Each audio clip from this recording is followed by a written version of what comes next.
So remember, moments after this incident takes place, he has fled from the spot. He has realized what has happened. He calls up the father, tries to evade the law as well. But India today has managed to access the details. How did eventually, even if 3 days later, the cops finally tracked him down? So these are some of the details that are coming in with regard to what we have from sources on the ground. Take a look at this.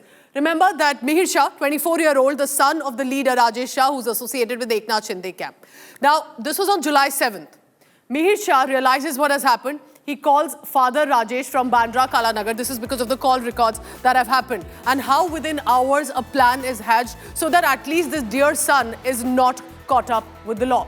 Rajesh Shah, who's the leader associated with the party there in Maharashtra, tells the son to flee and then adds, don't worry, the driver employed with the family will take the blame. What does this remind you of? Similar to what unfolded in Pune. But right after that, as he realizes he needs to go away, get away from this and flee, Mihir Shah reaches one of the friend's house. He takes an auto rickshaw, he dumps his luxury BMW vehicle, he reaches there early morning, takes shelter. It appears that the friend is not at home at that time.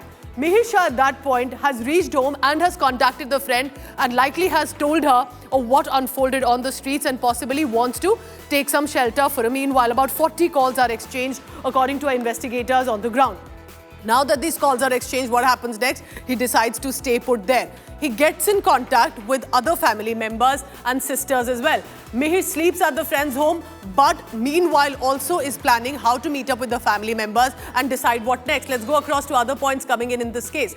Mihir and his sister meet in Goregaon, leave for Borivali residence. Clearly, a residence where he thinks he can get away for some time. He tries to stay there, but realizes this is not the safest location. Police will likely catch up with him.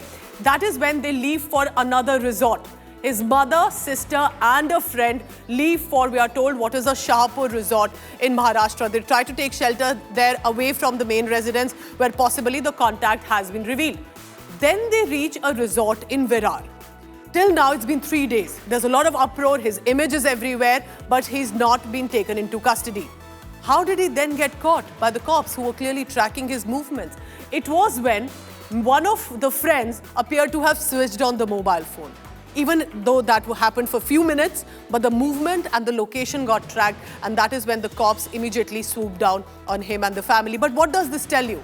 Remember, as the father, as Pradeep also said, that if this was an honest mistake, that it was simply an accident, why didn't he go ahead and cooperate with the police? Why did he flee for the next 3 days? And this is about VVIP entitlement that India, for a long time, has been fighting against. If you like the video, do like, comment, share and subscribe.